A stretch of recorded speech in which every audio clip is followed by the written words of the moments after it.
Here we are. How's it going, everybody? Making sure we got everybody here. You can talk now, Freddy, Tim. I had some kind of a weird, mistake that I did setting up for the episode, to where once we had gone live, whatever Freddy and Tim said, you all were gonna hear. So I was like, all right, guys, just talk in the Slack. Don't talk out loud. It's 5 minutes of silence. Nothing like preparing for a podcast with 5 minutes of absolute silence under a death threat. How's it going, everybody? We got a good group with us in the chat. It wasn't actually a death threat. Even if it was, I wouldn't actually mean it. Don't even know where these guys live. Nor do I feel like endangering my life to make it across the country. You know, as we're getting started over here, I got to tell you, the room right next to me is just covered in balloons. I don't know, 20, 30, 50 balloons. I haven't stopped and counted because tomorrow is my daughter's birthday. She's turning 6 years old. Today was our birthday party, which had me thinking, you know, I'm about to have my birthday next week. Everybody can throw your happy birthdays in the chat, you know, send birthday presents to, no, I won't give you my address, but I will say this much. I don't think I've ever had a Star Wars themed birthday, and I think it's about time. How about you guys? Freddy, Tim, have you ever had a Star Wars birthday? Tons of Star Wars birthdays? Putting me to shame. How about...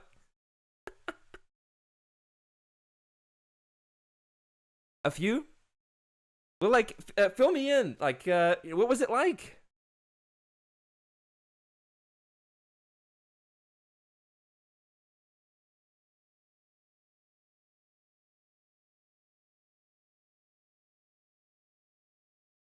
Okay, so like a lot of repeats of the Truce at Bakura.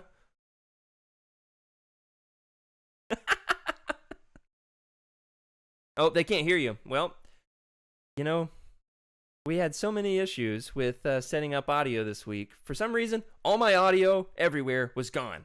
But we'll get that fixed. Just a second here. Now, they were talking about their Star Wars birthday parties. All right, talk, Freddy, let me test. No, all right, I'll set up a new one. There's always something like that, you know? All right, try now, talk now. I promise this was working a little while ago. Let's try this one, see if it's working now. Talk. No, still. Who knows? All right. Well, we have Freddy saying there in the chat, thank you for OBS always throwing us some kind of a curveball. Anyway, my daughter is having a Disney Fairies birthday party. Which, you know, I gotta admit, like, out of all the things she's ever cared about, this might be top of my list for things that I care about the least. You know, absolutely couldn't be less interesting to me, couldn't be more annoying. But, you know, in the grand scheme of things, not a big deal. We did go as Star Wars Halloween characters, Star Wars costumes for Halloween a year or two ago. Have you guys ever done Star Wars Halloween costumes? Oh, yeah. Okay, I think they can hear you now. That's good. I remember elementary school. I want to say maybe around 4th, 5th grade, I was a stormtrooper. And I was so proud to be that stormtrooper. It was insane. And then I look at the picture and I was like, oh, man, that was a really bad outfit. The ones that you tie up in the back. And so you're not talking about like something that would legally get you into the 501st, not that kind of costume. You know, they out of pity. Out of pity. Okay. Tim, I was asking the question earlier, have you ever had a Star Wars birthday? They both said yes. I have never had a Star Wars themed birthday. I think I've had a Power Rangers birthday, a Spider-Man birthday, and those were just the last 2 years. No. Definitely a Pokemon birthday. But they were both saying they've had lots of Star Wars birthdays. Freddy said that's where he got most of his copies of Truce at Bakura. How about you, Tim? You were yes on the birthdays. How about on Halloween? Have you done the Star Wars Halloween costumes? Halloween, not so much. I believe I tried to go as Darth Vader once, but the voice changer that the mask came with didn't work. It was all high pitched, so absolutely hilarious. Like, hey guys, Darth Vader here. I'm gonna choke you. Give me your candy. Oh my gosh, that's amazing. Darth Vader had the one up on us though, as far as having a COVID safe Halloween costume, fully masked. I think the only time I've ever done Star Wars Halloween was just 2 or 3 years ago. I was Han, my wife was Jin, and my daughter was Rey, which was not canon, not at all. not even remotely canon. The three of them never asked strangers for candy.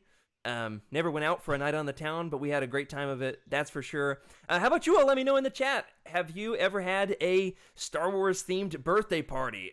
What was it like? Why wasn't I invited? Also, what was the best Star Wars, what are we talking about here? The best Star Wars Halloween costume you ever had?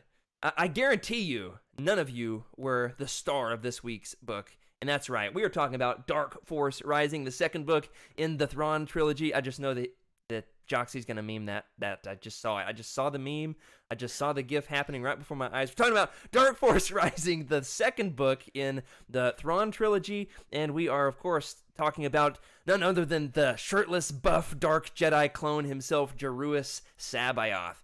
If anybody's been Sabayoth for Halloween, we're going to go ahead and make you a VIP in the Utini Twitch chat here. You're going to get the little golden diamond by your name, whatever color that is. Who knows? But I can't wait to talk about this. How about you all? Let's kick it off.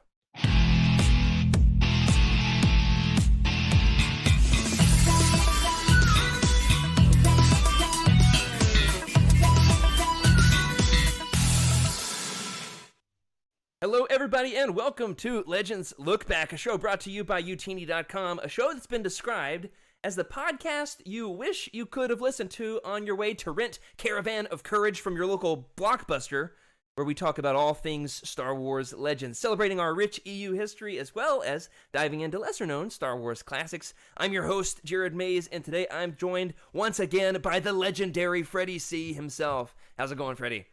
It's going, man. It's going. I have to say, your intros are amazing. I spend about as much time each week thinking of the 90s reference I can put in that intro as I do writing all the rest of the show notes.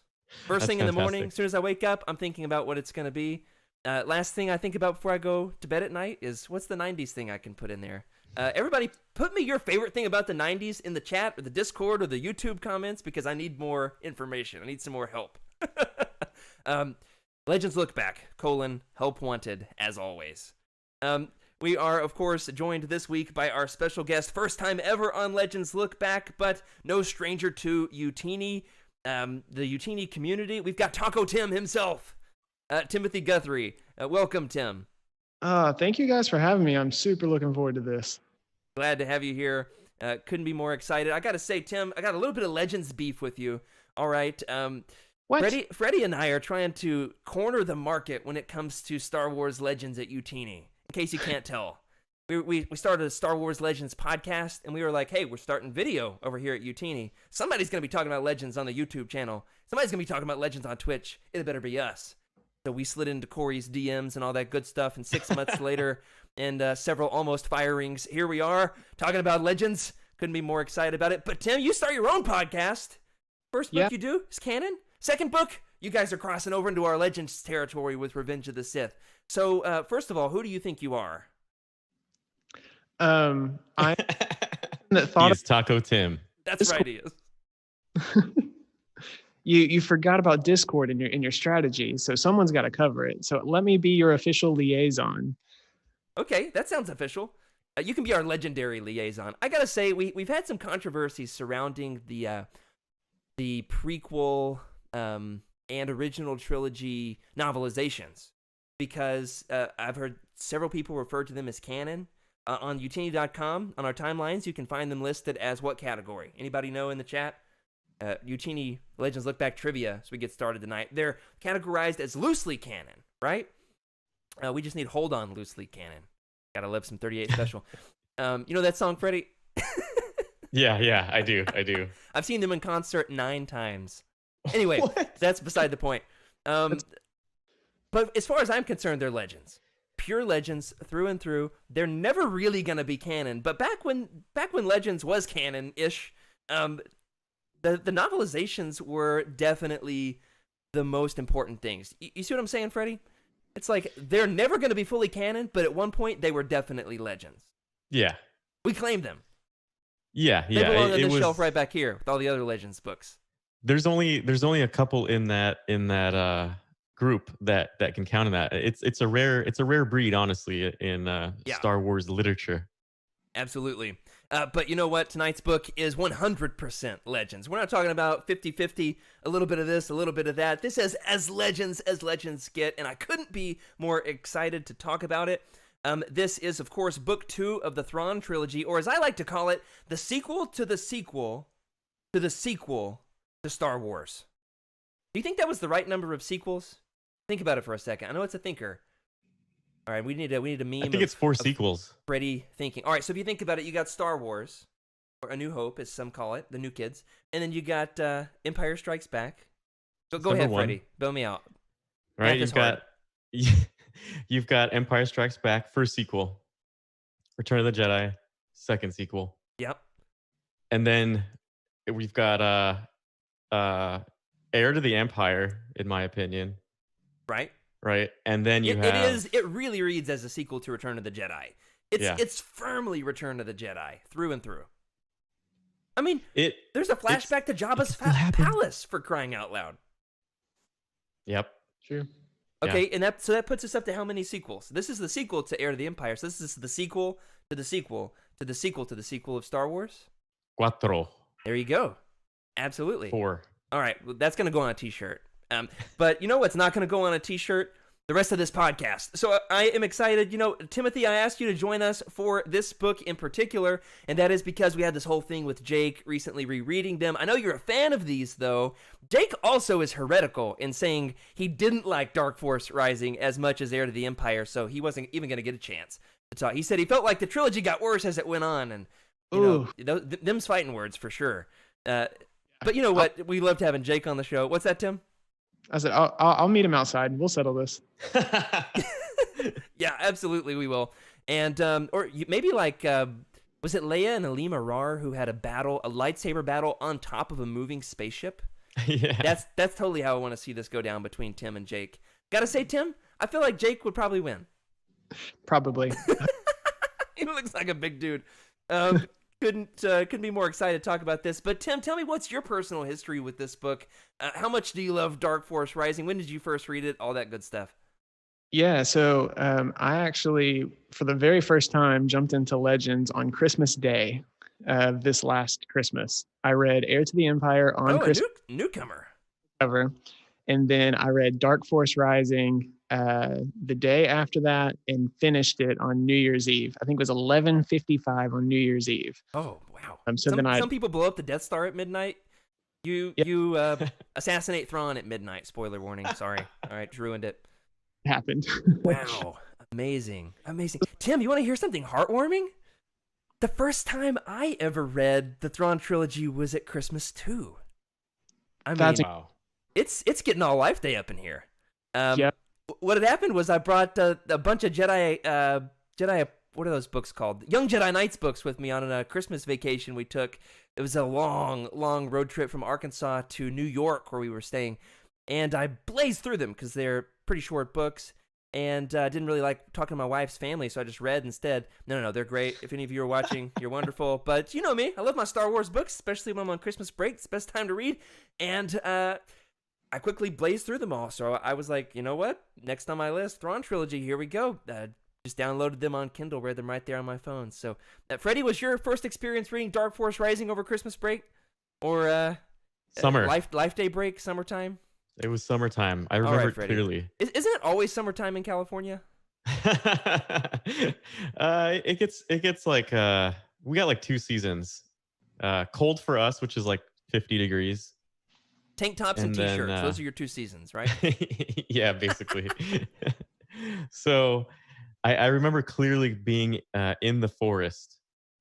I had a pack of batteries. I'm talking a big pack of batteries. I had a Game Gear, right? I had a Game Gear. Like Sega Game Gear? Yeah, I had a Game Gear with me because I was playing Game Gear. I had a parachute wrapped around like one of those parachutes they used to drop in World War II with like supplies. I had that with Luke on it, like the Barbie Luke, right? It was like the, big, right? He had a parachute. That right next to me. I have no idea what you're talking about, but I'm gonna Google it after the episode. This is exactly, yeah. We're gonna have to talk about this, but using the light from the Game Gear to read at night, Dark Force Rising. Amazing. I love That it. was my experience. I used to have one of the Game Boys with the magnifying glass that like popped out 6 inches from the screen. Yeah. I think that's the first time my wife and I ever bonded was talking about how we both had those as kids. Let me know, did you read Dark Force Rising in the forest while being chased by Vornskers with your Sega Game Gear? Were there Vornskers? I think I inserted the Vornskers. Anyway, we are talking about the 1992 masterpiece, Dark Force Rising. That's right, I called it a masterpiece for sure. We're not going to give as much personal history and behind-the-scenes info on this as we did with Heir to the Empire. I mean, we could have done a whole show just about the behind-the-scenes on Heir to the Empire. With this one, there's a little bit of behind-the-scenes that'll come up as we go, but in particular, this one was published a year later in 1992, and the only related materials I've found that tie into this one, there's no 20th anniversary edition. It's, I would say, in the top 10, at least top 5 greatest Legends tragedies, don't you think, Freddy? That there's no 20th anniversary edition. You got like the Sword of the Jedi cancellation, and probably this is number 2. What else are the big tragedies of Legends? I mean, there's other tragedies you can see in a different way, but this is a big one because you can tell it gets overshadowed by its older predecessor. Yeah, its older brother. Its older brother, sister. You know, they just shine over it. That's the one everyone looks at. You've got the Thrawn trilogy, but Heir to the Empire is the one that just gets that boost. Yeah, totally. I want to say in the chat a couple of great comments here. One says that, can we get into this Barbie Luke more? She needs more details. She says she wants this one. So, Freddy, make sure I just called you Thready that time. At least you're not Spready Freddy this week. You're Thready Freddy. Doing some plumbing. Freddy. You know, she needs some info, so throw a link in the Discord when we're done. Cheryl also says, I love this, she had started reading Heir in Canada, finished it in Sweden, and was like, I need a bookstore, stat. And that's a feeling I can identify with. I got to find a bookstore. Mom and Dad, pull over to the side of the road. There's a bookstore. That's the way all of our vacations go if you're a Legends fan. Gotta say that the 2 related materials I'm going to be looking for in a bookstore that pretty soon are, or at least, you know, like thrift books, the West End Games source book, which also came out in 1992 by Bill Slavisek. Totally not sure if I'm saying your name right, Mr. Bill, Mr. Slav, or not, but love your books, so can't wait to buy this one. I'm sure you'll get none of the profits because I'm buying it secondhand. And then also the Dark Horse comic adaptation, which I've been rereading in preparation for this show. I'm on issue 5 out of the 6. I couldn't quite finish it in time, so I'm on a cliffhanger here. There's about to be the battle at the end. Anyway, it was 6 issues, came from writer Mark Barron and penciler Terry Dodson in 1997. And just as there is for the Dark Empire trilogy, this was available in circa, 2010? Around that time as a hardback collector's edition. Either of you have this one? I gotta say, out of all the Legends things I'd like to collect, this might be top of my list to get the hardback graphic novel of the Thrawn trilogy. You got this one, Freddy? Yeah, I have this one. Of course you do. This is my favorite. Yeah. Man, those are beautiful. I love it. And they are a pretty penny online right now. Should have scooped it up from my local Hastings back in high school when I had the chance. But we are going to get into it at this point. Remember, folks, if you haven't read this book, it's about to be spoiler-heavy territory. Get out of the forest like you're on the run from the Vornskers. So if you haven't read this book and plan to soon, continue at your own risk. Are you ready, Tim? I'm so ready. Bring it on. That was mostly me just testing to see if your camera's working, and it's not. No, okay. Now you're caught up to speed. Awesome. So, divided loyalties threaten to rip the New Republic apart from the inside, as, of course, Heir to the Empire ended on the cliffhanger of Admiral Akbar having been arrested due to some political maneuvering by Borsk Phalia. All the while, Grand Admiral Thrawn continues to maneuver his way to regain control of the galaxy. Even though he failed the last time, he's still got a grander plan because he's Thrawn, you know? His grand plan this time around, pretty basic, get more ships, right? After failing to capture the New Republic's ships at Sluis Van, thanks a lot, Lando, he's now recruiting smugglers and ship thieves to restock his garage. I almost read that as restock his garbage, which, 6 of one, half a dozen. Card and Mara Jade are relocating their crew after Thrawn went all Battle of Hoth on their Mirkor base for aiding and abetting Luke Skywalker. Oh yeah, that. Mara has a bad feeling about this because the Force and is able to get the supernatural heads up where Thrawn ambushes them. She learns from Card that he just so happens to have a lead on where to find the long-lost Katana fleet. Have you ever heard the tragedy of the Katana fleet? Of course, Card has a bit of insight on where this might be. This is, of course, an MIA army's worth of Old Republic dreadnoughts that someone, accidentally misplaced. Because, Jerry, come on, you only had one job. I specifically asked you not to lose the freaking spaceships. Anyway, Card isn't the only one with an idea of where to find the Dark Force fleet, however. Han and Lando end up as dinner guests of Old Republic Senator and Battle Commander Garm Bel Iblis, who helped found the rebellion, but stormed off on his own because he didn't exactly get along with Mon Mothma very well. Which is understandable, honestly, because, Mon Mothma doesn't exactly seem like a barrel of laughs with her dire news about rebel spies and Bothans. Anyway, Lando doesn't exactly trust him, but Han sure does because he's Corellian and also hates it when you tell him the odds. How'd you like my Han impression? I got like 60% committed on that one. Tim gave me the look like it could have been better.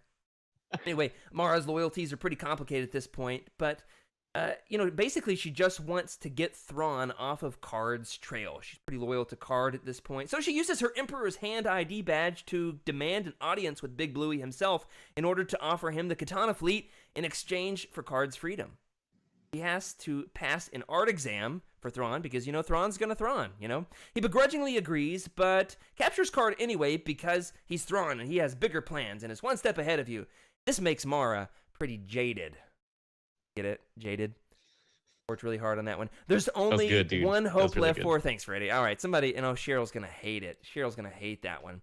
That is to say, of course, that... there's only one help left for her. She has to team up with the whiny, goody two-shoes Luke Skywalker, even though she totally wants to kill him. It's a good thing that she needs him too, because Luke's in way over his head, trying to redeem crazy old shirtless buff Force Lightning Fingers Jeruis Sabayoth. There's an awesome lightsaber duel, and the pair of young Jedi lovers escape and rescue Card. The book ends in a massive space battle, as most Zahn books do, with Thrawn ending up in possession of most of the Katana fleet. Yeah, yikes. Good thing there's one more book left in this trilogy, because otherwise, it looks like Thrawn's pretty much just gonna win, right? So, guys, help me out here. We gave pretty high scores last time around. I think Freddy and I both gave 10s to Heir to the Empire. Now, Freddy, follow me up. Do you go higher? You go lower? Equal? How does Dark Force Rising do in terms of following up on the Legends masterpiece himself? Yeah, this one's interesting for me. I give this one, if I could give it the same, I would, which would be a 10. Okay. And I'll tell you what, this one is probably one of my favorites out of the trilogy, for sure. Nice. And I love the first one, right? The first one introduces everything, but there's something about the second one, and we'll get into it. Okay. Tim. Yeah, I'm in the same boat. If I can't give it a 10, I'll give it a 10.3. It was so good. I love sequels, Empire, The Dark Knight, How to Train Your Dragon 2. What? Wait, hold on. Where do you rank on Toy Story 2? Because I hate it. It's fine. Okay, it's got a Star Wars reference in it, but famously I hate it. Absolutely hate it. I like Back to the Future 2 though. Oh yeah, that's a good one. Zerg, you can quote me on this. Zerg is a knockoff Darth Vader. All right. 100%. Okay. Yep. So you say as a sequel follows it up well, maybe even higher. Bro Dameron says, "Bruh, How to Train Your Dragon series is baller," which I've never heard it described that way. But Bro Dameron, I salute you for that description. I actually think I'm going to go a little bit lower on this one. I would at least give it a 9. Maybe as high as a 9.5. It's a very good Legends book. Heir to the Empire is very special, and I like Last Command more than this one. This one sags a little bit in the middle for me, but not much. Not much at all. I mean, seriously, I ranked this in my top 10 Legends books, so don't hear me. I feel like I have to apologize to it and make it up to it tomorrow by taking it out for donuts or something. This is a book that I absolutely love, but for some reason, maybe it's because it starts slow. Everybody's kind of picking up the pieces at the beginning. Got the same repetitious, like Thrawn is one step ahead of them in a space battle, which is cool, but doesn't quite hit as strong for me. And that being said, the adventure of Han and Lando to meet Garm Bel Iblis feels like Zahn didn't know what to do with them, and so he introduced a new character. He's a great character, but to me it felt like it was pretty obvious that Zahn didn't quite know where they were going, so he had to stick them somewhere and introduce somebody. You see what I mean by that? I get it. I can see it. And I've heard some gripes about Leia's the whole thing with the Nogri, and I've heard some people say they don't like that. That's probably my favorite part of the book, though. It's so incredibly tense. I mean, I'm getting sweaty just thinking about it. That, or maybe it's all the lights in here. I'm not sure. But tonight we're going to be talking specifically about the characters, and boy, does Zahn introduce some amazing characters in this trilogy. We barely scratched the surface with our Bothan fingernail last week in terms of these characters. This week we're going to be getting into more depth, and we are starting off once again with Mara Jade. So, Tim, it's a question that I had pretty early on in reading the book, and it's answered a little bit later on in the story, but, how much do you think Card actually knew about Mara's past? Well, what do you think their relationship is like? How much do you think he's upset when he eventually finds out, everything that's actually gone on with her? Yeah, I don't know that he knows details, right? But he definitely knows something is there. And I think later on when he finds everything out, I think he's disappointed that she didn't maybe trust him enough to reveal that to him earlier on. But I could definitely see that he knew something and was just trying to be trusting, right? Like she's got these special skills, she's got these talents that he desperately needs. But yeah, I don't think he knew the extent of it. Pretty interesting that once they were relocated from Mirkor, which is where all of the Ysalamari are, once her force powers are a little bit more exposed, his pet Vornskers, Strum and Drang, gotta love them. Gotta be top 10 Legends characters for sure. Gotta love Sturm. Man, this is hard for my Mississippi mudmouth to spit out. It's a German word, isn't it? Strom? Yeah, there you go. Freddy says it so beautifully. He realizes then when his Vornskers are like ready to tear her apart that like, oh, she must be force sensitive. So kind of illuminating more that there's more to her story than he knows. It makes sense for me that he would bring her on because she's pretty ruthless. She's on top of things, very capable. But like as a smuggling chief, I guess you get pretty good at hiring staff without like the most thorough interview process. I imagine if you're interviewing for Talon Card, it's more like, can you smuggle this shipment of explosives under the Empire's nose, more so than like, I got to do a thorough background check. What do you think, Freddy? How much did Card know about Mara? Not a lot. And let's just think about the industry that he's in, right? As a smuggler, it's not really about interviewing like the traditional route, right? It's more about like, what's your cred? What can you do? Can you prove it? And if someone speaks for you, right, or if you can just prove it right on the spot, he's gonna get you. This person's an asset. Not thorough background check. If anything, maybe a little bit, but even what she did was very covert, right? So it's not like he could really find anything, especially if it was scrubbed. The big reveal with Card and Mara later in the book is that she kind of betrays him and kind of not. Her motivations are pretty murky. We can say murky. She's pretty divided in terms of who she's going to fight for. She ends up demanding an audience with Thrawn and uses Card's secret information that he confided in her as leverage to try to free him. So it's like maybe she had good intentions, and yet probably a big secret that he shouldn't go telling Thrawn, right? Who specifically wants to kill Card. And when she does, he offers her a spot back in the Empire. He's like, yo, if you want to do this, you better bring me those ships. And I've read this book a bunch of times, but even in my most recent read through, I was like, this hurts. It's kind of painful. Like, I trust her, and yet it feels a little bit like a betrayal. Tim, did you feel like Mara would betray Luke at any point? She always had me guessing, right? I never knew. Even on the second read through, I was like, I really don't. I could see her betrayal being very real, and I could feel that, it shouldn't have gone that way. But also, there's some redemptive qualities about her, I think. At the end of the day, I think she's very much like Card in that she needs every asset she can get her hands on to make sure that she comes through okay. So I don't know. Question. Yeah, she's definitely got her hands on a lot of pieces on the chessboard. I mean, I don't guess you can play multiple pieces at once, but she's certainly. I'm inventing a new game because it's Star Wars. Why not Dejarik? And I spent like a week trying to learn how to build my own Dejarik board. Was unsuccessful, awesome. But one of these days. I saw that about Tim's audio not working on that other scene. We'll leave it here for now. Thanks though, Cheryl. Freddy, how about you? Did you ever question Mara? You know who she was fighting for? Did you feel like she was going to betray Hard or Thrawn or Luke? I always felt confused by her. And I think because that's how she is right now, right? In this stage, she's confused.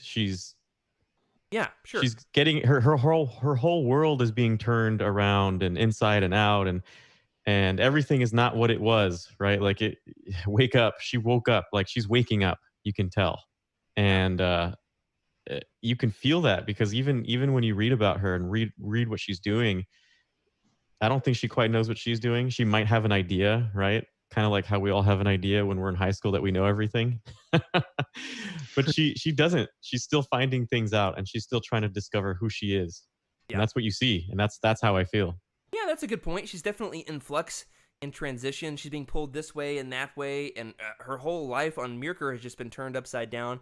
And Cheryl makes a great point. She herself doesn't know what she wants, and she's trying to figure it out, echoing Freddy's sentiment there. So that's a great point. Appreciate that.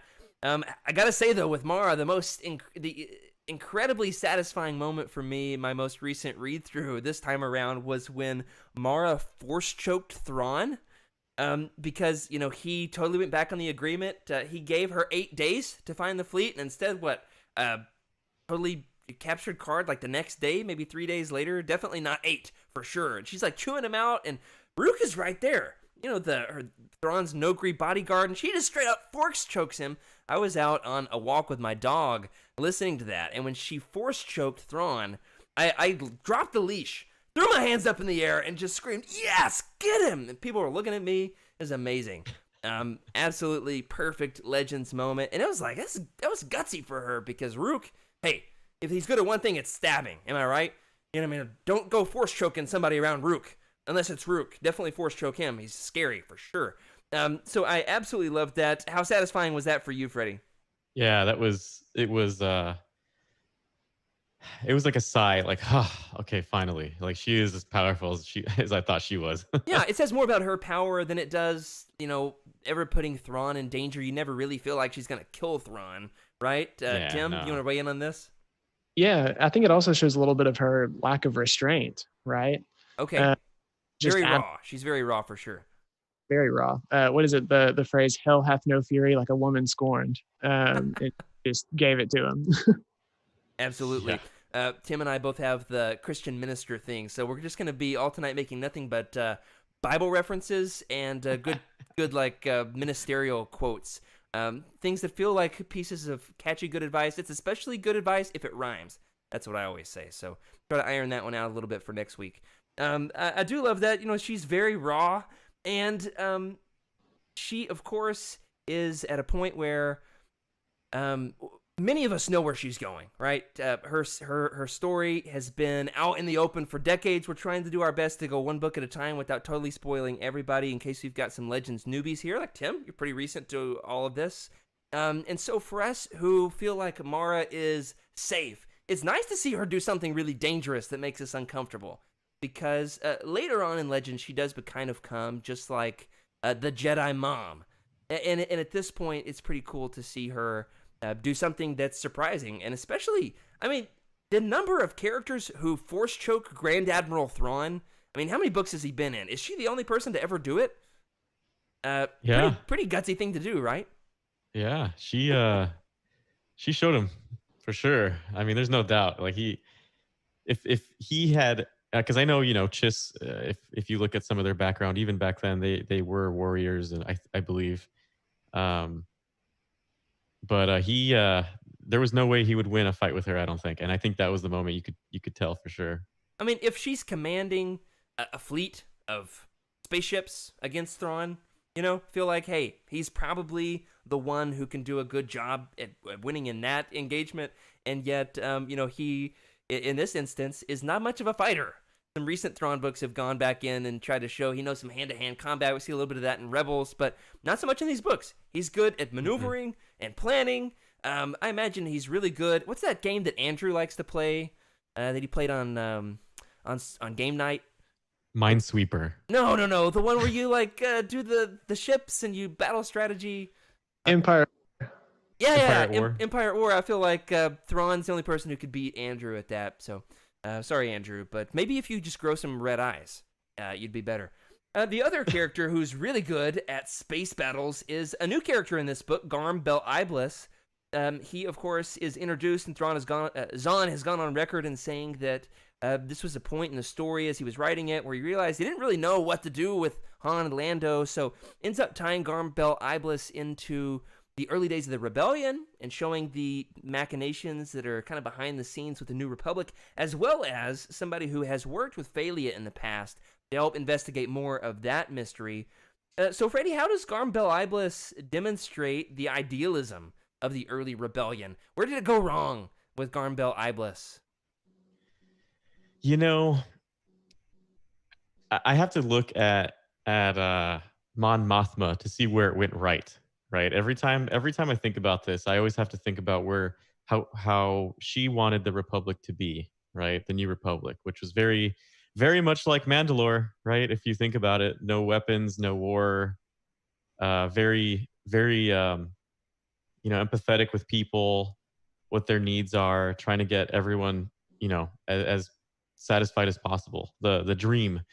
And he wasn't quite the same, and it's hard for me to really pinpoint it, but it was almost like he just didn't have that path, that vision that she had, and that's why they just split. It was just two different factions, even in the same rebellion. She's more of a pacifist. He's more of a warrior. Is that your take on it, Tim? Yeah, I think so. I think that if he had wanted it maybe as badly as she did, he would have stuck around. And so I think there may have been a difference there. I don't know that I could have looked at her and seen she's hoarding all the power to herself. I've never necessarily gotten that vibe from her. But I could, I definitely see that he maybe wanted more piece of the pie. And he wasn't willing to let that go for the greater cause. One of my favorite things in Legends is seeing how, and even in canon, is seeing how the rebellion formed. The early days of the Rebel Alliance is a lot of fun for me. I liked the plot in one of the Force Unleashed books, might have been the second one, where you actually have Mon Mothma hanging out, teaming up with Garm Bel Iblis and Bail Organa. Get some Bail Organa. I almost called him Gale. Sorry. Some Bail Organa love in the chat. Gotta love us some Bail Organa. You kind of see them teaming up to infiltrate and find out what's going on with the Death Star, which is a lot of fun. Which kind of had me aching to see him in Rebels. Tim, would you have liked to see Garm Bel Iblis? How many times do I have to say Garm Bel Iblis until I can actually spit this out of my mouth? Would you have liked to have seen him in Rebels? Do you think he would have worked? Yeah, I think so. But I think a better place may have even been in Rogue One. Okay, cool. Is maybe around the table. Oh, yeah. Right before Jyn takes off, and they go and do the thing, right? Like I think he might have been there. I'm kind of that we get that story. So it's possible he could have been. We just didn't see him. He was just slightly off camera. I like that a lot. Cheryl has a good idea in the chat. She says maybe that's where they got the idea for Saw. He's an extremist, though. So Garm is definitely a warrior, has his own militant group who was doing these hit and run attacks on the Empire all these years, even though they're not a part of the New Republic. So there's definitely some overlap there. The biggest difference, though, is need more Borgullet. Am I right? That's the one big difference between, as far as I can see it, between Garm and what are we talking about here? Garm and Saw. What's up with these monosyllabic names? Freddy, you want to weigh in on this? Yeah, I really do. Is it actually. the Borgullet? Is that the difference? Borgullet. That's pretty good. Good. So I can feel you taking over my mind as we speak. I really like him. Garm is probably one of my favorite characters, but he's also he reminds me a lot of how I would probably be in a rebellion, just caught up in the war and the defeat. And I mean, you can imagine someone who gets peace after that. How do you do peace? That's Sure. kind of hard. Yeah. But I would say he's spoken for as Saw Gerrera. I mean, if you look at Clone Wars, for instance, when you see his character in there, he's very much that let's fight the warrior, let's fight the biggest battle we can, let's do this thing, right? They're true rebels. But I think about it a lot like the U.S., for instance, against Britain. That's exactly how I see him in that position. Yeah, sure. And I think Cheryl's making a great point, about Saw. There being a big parallel there, with possibly him being the inspiration for Garm having been the inspiration for Saw, and reimagined, re-envisioned a little bit. I like that quite a bit. One of the things that is an interesting introduction for Garm Bel Iblis is the way that he has this history with these major players in the Rebel Alliance, and there's this big controversy going on between Akbar and Borsk Falia. Can I get an F in the chat for Borsk? We love to hate Borsk, don't we? He actually is probably one of my favorite Legends characters. I love just what a great foil he is for our idealists. He's all about the power. He's trying to position. He's trying to maneuver, and yet he has just a great storyline for many, many books to come in Legends. But Freddie, let me ask you this. Heir to the Empire ends on this massive cliffhanger of Akbar's arrest, which came as the result of Borsk's political maneuvering. So what's the difference, do you think, between Akbar on the one hand and Falia on the other? Oh man, I mean, if I remember, every time I read this part, every time I read about Falia, I always wish that I could just be placed right in the story and I could just give him a right hook right to the chin. Every single time I read about him, I want to knock him out. And it's gonna be a fuzzy chin. And I feel and I feel that way about this book too. I mean, you're just like, dude, calm down. Seriously, like Akbar out of all people, think about it, bro. That's how I feel every single time. Yeah, I mean, Akbar, he's so lovable in Return of the Jedi. It's like Akbar feels like all of our squishy, fishy uncle, doesn't he? And yet, Heir to the Empire portrayed him as kind of a jerk, didn't you think? He's like chewing out Han for not being in the military anymore. He's like, Han, you abandoned. I was gonna practice my Akbar impression this week, and it didn't happen. Maybe for next week. Earlier today, I was like, what impression was I gonna work on? It was that one. Yeah, I don't have it. It's not there. There it is. That's pretty good. But he definitely came across as a jerk in Heir to the Empire. He's like straight-laced military man, and he wants other people to play by the same rules as him, and is easily upset when they don't. Who doesn't want to play by his rules? Falia. What do you think, Tim, is the difference between Akbar and Falia at the core? Yeah, I think at the end of the day, Akbar will, even if he knows that he's good at what he does, he is in command for a reason. I think he will still set aside his self for the greater good, for the cause. And Falia definitely will not do that. No humble bone in his. I'll say not at this point. Not at this point. Yeah. That's a good Zahnism there. He says point a lot, especially at this point in these 90s books. Anytime there's an argument between characters, it is the apostrophe of later Zahn books. What's the thing that came up a lot in Chaos Rising? Indeed, perhaps. Indeed. Says those a lot. At this point in Legends, it's point. Anytime there's an argument. I really like Borsk for being a foil, though. Falia is somebody who is an important person because the Bothans have played such a massive role for the rebellion, for the New Republic. But the big key in all of this is he wasn't especially active during the rebellion. He swooped in to get the glory once the government is established. In my first read through, all the way through, I was pretty sure he was the spy. I just thought he was straight up evil, and we won't say too much about that for now. But at least by this book, it's becoming more and more evident that there's something else going on in terms of the spy. Well, we've talked about the original characters that Zahn has introduced in these books. Let's talk about the legacy characters, Han, Luke, Leia, so forth and so on. A significant plot point in this book is Leia's trip to the Nogri homeworld, Honoghr, discovering the truth of Darth Vader's relationship with them, and Thrawn eventually tracking her down there and her hiding, and then there's the Wookiee Heir, and it's really tense. All right, I mean, I'm gonna need like 2 or 3 hours to calm down just from my reread. It is so incredibly tense.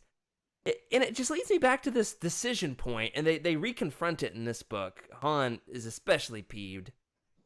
Tim, do you think that Leia made the right choice in going alone to Honoghr, alone with 3PO and Chewie? That worked out conveniently. Do you think that she was too trusting, or was this the right move? Obviously, hindsight's 2020, but definitely bold, don't you think? Yeah, for sure. Definitely bold. But I think when I read it through the first time, I had to remember who Leia was, right? And she's always been a character who has made the right choice, at least as far as I can remember and what I have read. And so, I think she has the more political mind, right? She's been doing this her entire life. And so knowing to come in guns blazing, or to come in with, her husband who is, all up in arms about things. Yeah, Han would not be chill on Honoghr. Not at all. Yeah. I think for her, I think it made sense to me. And if I were her, I probably would have done the same thing. Okay. Freddy? Yeah, I feel like that scene when she's sitting there, I don't know if it was a closet, I forget what it was. Thrawn's in the same room. Is like, I mean, I was holding my breath when I was reading that part. I didn't even realize it. Yeah, and let it out now. And when he walked away, it was just like, whew. And then, but it wasn't like a sigh of relief, because she just realized I just made a mess on this planet, and I gotta fix it. And Yeah. she has no idea how to do it yet. Absolutely, they're in hot water with Thrawn for sure. Of course, he discovers the Wookiee Heir, finds out that they've been hiding and abetting Leia or somebody involved with the rebellion and all of this. Yeah, he's able to figure it out, even though he can't physically find them on the planet. There's almost a public execution. And then she finds out, of course, that there was a little bit more to the story. One of the big, interesting wrinkles here it's the thing that stands out to me the most about this book whenever I reflect back on it. I remember some key points from Heir to the Empire. I remember like one thing from this book, and it's this entire scene on Honoghr where the Noghri were Vader's secret bodyguard. They were his own private army, and now Thrawn has inherited them as his own private assassin force. And Leia's challenging why that relationship is the way that it is, discovers that there was a battle, and it's really interesting to think about the casualties of war, right? The fallout. The innocent people who were caught up in all of this, and that is that the rebellion and the Empire are having a battle above the planet, and the debris rains down on the planet and ruins their ecosystem. What we've always imagined is what happens to the Ewoks, right? But this is, what's happened on Honoghr. We find out that Vader comes in, finds all the destruction, and offers them a deal. He will save their planet if they enlist to serve him. We, of course, eventually find out the rest of that story, which is that he was actually poisoning their soil in order to keep them forever on the hook. But how did this color your perception of Vader, Tim?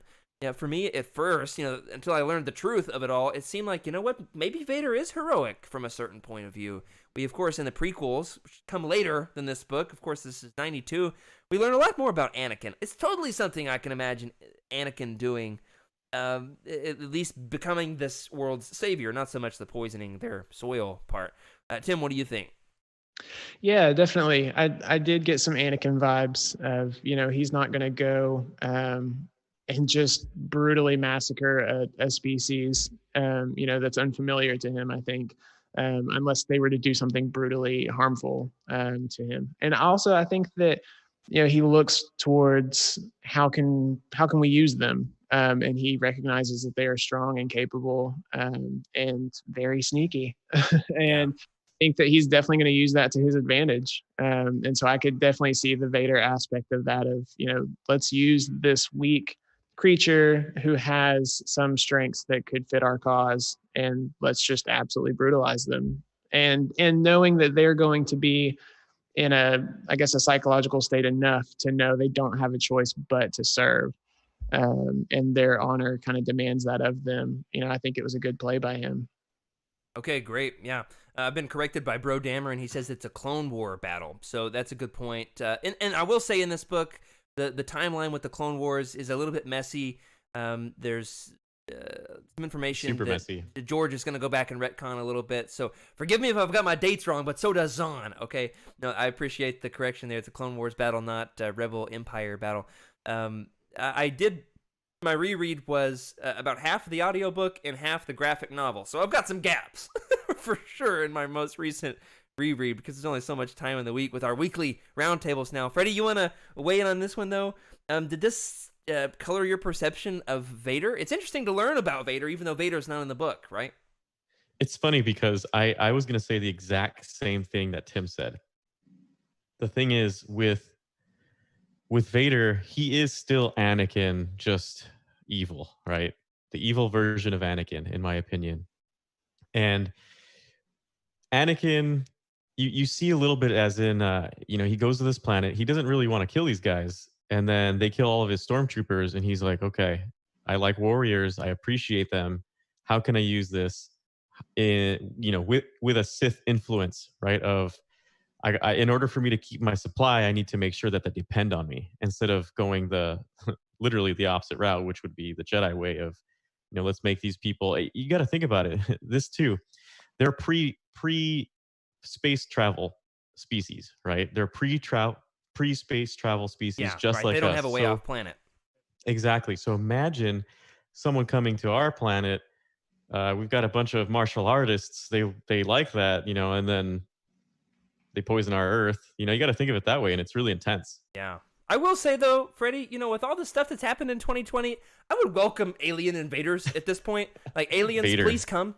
Please come. Aliens invader. There we go. Oh, now Freddie's chiming in on the puns. We've talked about Leia. We've talked about Vader. Let's keep it in the Skywalker family here. Let's talk about Luke as well. One of the things that I absolutely love in this book, and I also find it a little bit cringy, but it's interesting to see Zahn himself trying to explore, for the prequels, what would a Jedi have been like before the war, right? Before the Empire, before the Dark Times. What do you think this scene in which Luke mediates this cantina brawl, how does that illustrate what Zahn is trying to show us the Jedi are all about, Freddie? You know what? Give me a moment on this one. We'll come back to you. Yeah. I find that this way of him saying, well, Jedi were not always warriors. They're peacemakers. They're respected in the galaxy. What do you think, Tim? I think I felt just as confused as Luke was when confronted with this. Okay. Wait, what? What am I supposed to do now? No one ever told me about this. Yeah. But I see the it's tough. I don't know, man. I don't know how to put words to it other than I think this is probably the best way to show them being peaceful is making wise judgments. Yeah. And that was a sign of a lot of very powerful kings back in the day, and strong leaders is you base things based on their judgment and their wisdom and the way that they can read a situation. And so I guess Jedi being, in tune with the Force ought to be able to make wise decisions, see clarity, speak truth in ways that should diffuse and everyone comes out all right. So I guess that's what he was trying to go for. But I felt just as confused when I read it of like, this is odd. I don't like it. Yeah. The judgment reminds me, just the other day I was teaching about the story of King Solomon, who there's this famous story. You know the story, Freddie, where there's these two women, they bring to him a baby, and the two women are arguing over whose baby it is, because one of their babies has died. And so one of these women is claiming this other baby is hers. And then Solomon says, I've got a way to figure out whose baby. It's so horrible. He comes up with this way to say, I know how we can figure out whose baby it is. Let's slice the baby in half. And then one of the women says, like, no, please don't kill the baby. Give it to the other woman. And in that instance, I almost called Solomon Thrawn Thrawn. Man, that's confusing. Blue and all right. Who knows? We always gotta have the Bible crossovers. Anyway, that is to say that he was able to identify who the mother really was, and this really reminded me of what Luke did here. He was able to discern the trickiness of this negotiation between, what was it, a bearable and a Rhodian? A bearable and a Rhodian walk into a cantina. Then there's a baby. It gets crazy. Anyway, it's one of those things where we find Luke exerting judgment and wisdom rather than just being a warrior. I don't even remember if there was a there was a lightsaber, but nobody had to get an arm lopped off, and so there's that. But Freddy, how do you think this showed Zahn trying to navigate what Jedi would have been pre-wartime? So this is super interesting because at this point in time, we didn't have anything, right? There was nothing about the Clone Wars. There were nothing about the Old Republic. Yeah. Just ideas here and there. And nowadays, right, if you play certain, I think it's Star Wars: The Old Republic, you have a consular, right, a Jedi consular who is like a political aide, who helps ease tension and situations and uses, the other side of the persuasion, right, the persuasion to do the right things, etc., the counter to the Sith. But Luke's back, got the green lightsaber. Isn't that consular? Yeah. So yeah, I think that's consular. So you go back and you think about this before, when Thrawn was writing this, what is the opposite of Vader and Palpatine, right? What do they do, right? They're fighting, they're killing, etc. What do they have to do? And he's got to imagine they're helping solve problems, right? They're the ones that are maybe heading something like the Red Cross version of whatever in Star Wars, right? Those are the guys that are the Jedi, not fighters, and just to picture that is very interesting because Tim said it. It's kind of like it's boring, but it's the right way to do it. And it's really echoed. This judgment scene is mirrored later in the book with Jerua Sabayoth exerting judgment on Jomark, the planet where he's stationed, and his version of judgment is just force lightning. You don't agree with me? You get some force lightning, and you get some force lightning. And I know Joxie's going to make a gif for that, which is awesome. But it's one of these instances where we find Zahn setting up something later in the book where we find out that Sabayoth has a very different understanding of what it means to be a Jedi. His idea is like, hey, you've got power. Doesn't matter. Read their minds. Get the information. Make the judgment. Get them out of here. When do you think... Freddy, when do you think Luke realized that Sabayoth may not be my next Ben, may not be my next Yoda? When do you think he realized that Sabayoth isn't exactly going to be the Jedi Master that he's looking for to help him further his Jedi journey? It's so funny to see the progression of this because it's literally how I think everybody would react, right? Imagine you meet this guy who is supposed to be, a master of what you are. And then you meet him and you're like, he kind of sounds crazy, but I don't really know him yet. And then you get to meet him more and you're like, oh man, this guy, I don't know too many of these kinds of people like me, but I don't feel like it's him. And you can just see him go through that phase. And it's kind of awkward to sit there. Like, I wonder what he's feeling like. Oh, he's like cringy, and they always mention how buff he is or his chest, right? I love it so much. But, yeah, he's just weirded out. You can tell it's so cringy. How about you, Tim?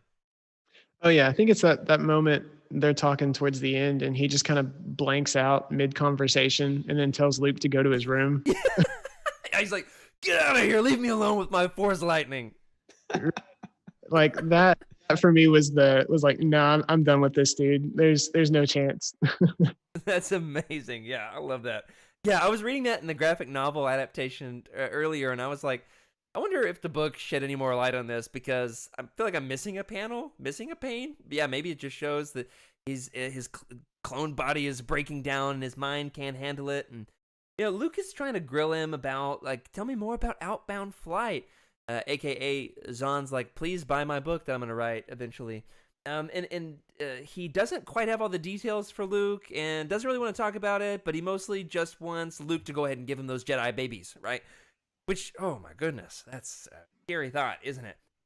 But there's this dilemma that happens with Sabayoth where Luke and Mara have this awesome lightsaber duel with him because Mara wants Luke to go with him to rescue Card, and Luke, being the good boy that he is, wants to go help his friend, even though she totally wants to murder him. And then they end up, R2, I think, knocks out Sabayoth with the X-Wing's lasers. And then Mara's ready to decapitate the fool. And Luke, being the good boy Jedi that he is, redemption's kind of his thing. He's like, no, let's give him another chance. So, Tim, do you think, do you side with more Luke or Mara in this situation? Is he too dangerous to be kept alive? Or should they have just go ahead and ended him? Man, I really could go either way here. I just hate the guy. So whether he's on an island to himself, left alone for no one to ever see again, that's fine. Or if you kill him, that's fine too. Okay, so walking the fence here. Yep. Freddy, how about you? It's strange. Carol's team Mara. She's like, let's just go ahead and would you go for the head or the heart? Where would you stab him with the lightsaber? All right. Maybe that's not the way to go, but I don't even remember totally. Excited for the reread of the next book. I don't even remember totally what happens to her. I know that she faces off against Sabayoth again, but I don't remember if how he dies or whatever. So it's one of those things that for me it's like, well, if you don't kill him now, you're just gonna have to kill him later. Yeah. Or get an Ogre to do it or something like that. So expediency, and yet the thing that I love the most about Return of the Jedi Luke, which is very much this Luke, is that he believes in second chances, and that's certainly what he's doing for Mara. Yeah. He's showing her that he is not his father, right? That he doesn't just eliminate people who are in his way. You think that's right, Freddy? Yeah. It's funny because Sabayoth is one of those guys, like, if you could just lock him away in a place you could never escape, that would probably be fine. Just keep him there. Let him go crazy. He's going to destroy himself anyway. But there's really no second chance for him. And I felt like there was going to be a second chance for Sabayoth, but you can see that Mara is starting to see like how good Luke is and how he is not who this propaganda that's in her head, right? This is not right. Like you can tell she's a little confused too, and she wants to do something else, and then she starts to see Luke, and I think it shocks her a little bit. Yeah, that he's so peaceful. And for the record, Cheryl says decapitate Sabayoth because you don't want to ruin his chest and abs, which is so great. Put my head on Sabayoth's body. That's the Photoshop that we need. Where's Joxy when we need him? Well, we've talked about the good guys, we've talked about the bad guys, but we've got to talk at least a little bit about Big Bluey himself, Grand Admiral Thrawn. In the first book, we find that Thrawn is definitely up to no good in terms of his military genius. He's really good at looking at art in just the right way. I feel like if you gave Thrawn one of those 90s like seeing eye posters, what are those things called? The illusions, where you have to like cross your eyes in just the right way. He would be the first one to find the real picture every time, don't you think? He's the GOAT at those crazy 90s art books. But, Thrawn is definitely shown as a brilliant tactician in Heir to the Empire, but I feel like that's taken to the next level in Dark Force Rising. Tim, how do you see Thrawn's brilliance elevated even more in this book? Oh man, just watching him, try to predict exactly where, the Millennium Falcon will be and when. And, this is a race to the end of exactly where we're going. The ability to just plan that far out, I think is pretty unprecedented. I mean, we see some of that in Rebels a little bit. He's this master manipulator. He knows exactly what he's trying to do and where he's trying to corner people. But this was like a whole nother level of just throwing darts out there for anybody else, and he's right more often than not. I think it is crazy to see how he could do that. And I wish honestly we got more of it. It's so good. Yeah. It was shocking to me early in the book when you've got Card and Mara watching the destruction of Mirkur from an asteroid. And Card is totally resting on his laurels. He's like, oh yeah, we're good. They can't see us over here. And Mara's like, no. We got to get out of here quick. And then later in the book, you've got you've got Thrawn finding Leia on Honoghr, leaving, and then coming back because he definitely found her that second time. And it's like, oh man, he is just too smart for them. Freddy, how do you see Thrawn's brilliance elevated even to the next level in this book?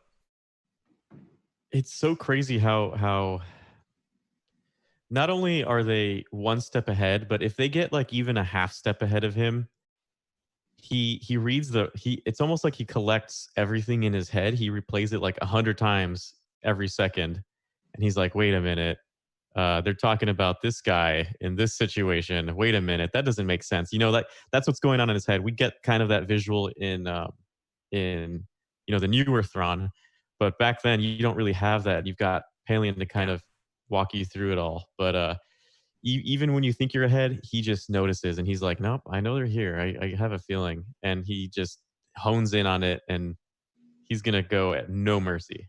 I love when he was able to snuff out where Garm Bel Iblis was involved, because he was able to notice like the formation of the ships, and he said a Corellian commanded that battle. And he's able to figure it out just based on that. And Garm Bel Iblis ends up being a good foil for Thrawn, because he's the only, now that Akbar's arrested, the only military commander who's even remotely a match for him, which I like. But even then, Thrawn wins the battle at the end for the most part. Tim, did you have more on that? Well, yeah, there was a quote from Card earlier that I think applies to Thrawn as well.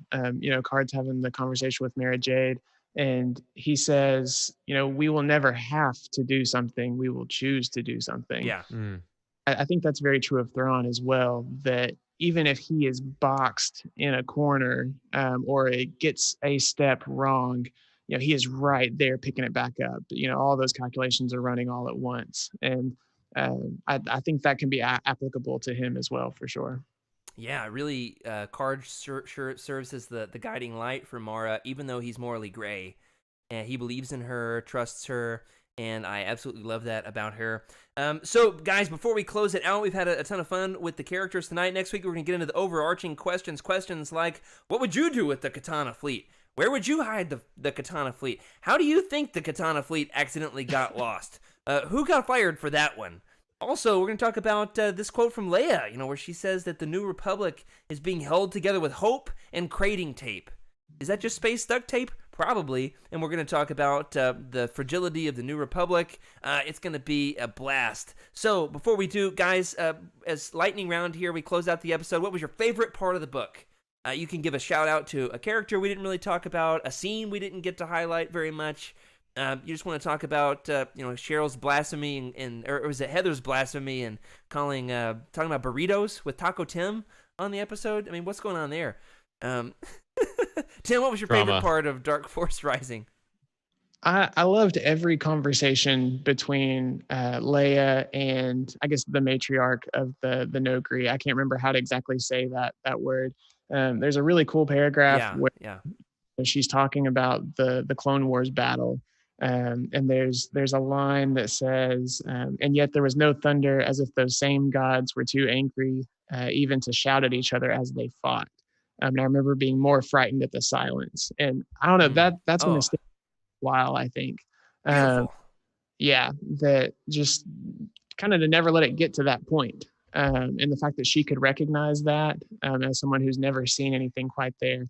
I just thought all of those conversations were so deep, and watching Leia learn more about this species as we were getting to learn about them, it really made me wish that things in Rebels had gone differently, because I want more Nogri for sure. Yeah, you got Rook in Rebels, but really don't get into the Nogri culture like this, which, hey, if you want Nogri culture, this book's got it. We're going to Honoghr, getting our boots on the ground, we're hiding in their closets. Man, it was just a great quote, and that's where Zahn really shines in this trilogy. He's so great with these intimate moments, not just the big space battles, in a way that I don't feel like he's captured in his canon books. But that's just me. You're more than welcome to disagree. Believe it or not, I love Legends. So there's that. Now, what's your favorite part, Freddy? Okay, so there's two parts. One of them is exactly the thinking about the battle that was over the planet. That always fascinated me because, first of all, I love Rogue Squadron. I love all the books. So just thinking about it, right? Thinking about the massive battle that was up there, and of course, these people had no idea that they were just going to kill off a planet and ruin a race, man. And that was the thing that Leia realized. She was like, "We did this. Like this was us. We got to Yeah. fix it." Yeah. And she took it unto herself to fix. She had a responsibility. She noticed, and when it was when she was talking with the what is it, like the Maitrak, I think was what they call her, the matriarch. So artfully said. I can see it written on the page. I just can't try to say it. Maitrak, I think. Anyway, so she just hearing the story, because that's what they were, right? They're the matriarch, storyteller, leaders of the group, and hearing the story painted so well. Like I could see her, I could almost see it in my head of her telling it to me, even though it was not her. It was what's his face? Sorry, I forgot his name. Audiobook. Yeah. Oh, Mark Thompson. Mark Thompson's voice, yeah, but just I could. It was amazing. And then number two is the amount of times they talk about his chest is fascinating. And Yes. I was thinking I need to figure out how to come up with a Sabayoth workout plan that I can share to Utini. So Oh man, that look would out. be awesome. You got to grow a long white beard first, though. Oh man. Yep. All right, coming. Patreon goal, everybody. Do you want to see a Sabayoth workout fit? I can't even say it. Oh my gosh, so amazing. Can't wait for that. That's going to be one awesome Patreon stretch goal. Tim, you're our Patreon manager, so put that on the list. Yes, right now. I'll say one last shout out. I love the lightsaber battle between Sabayoth and Luke with Mara Jade. They're providing blaster fire from the wings. Pretty cool because you just don't get to see a lot of Luke igniting the green very much anymore. You know, it doesn't really make much of an appearance in the sequel trilogy. And I was reading this in graphic novel form. Anytime he busts out old reliable green, you don't see the green when you're reading the books. So seeing it in graphic novel form was very, very satisfying, and then quite surprising when R2 ends the battle by leave it to R2 to just bring in the X-wing. This is R2 so much. pretty awesome. Absolutely. So that does it for this week. Thank you everybody for joining us on this episode of Legends Lookback.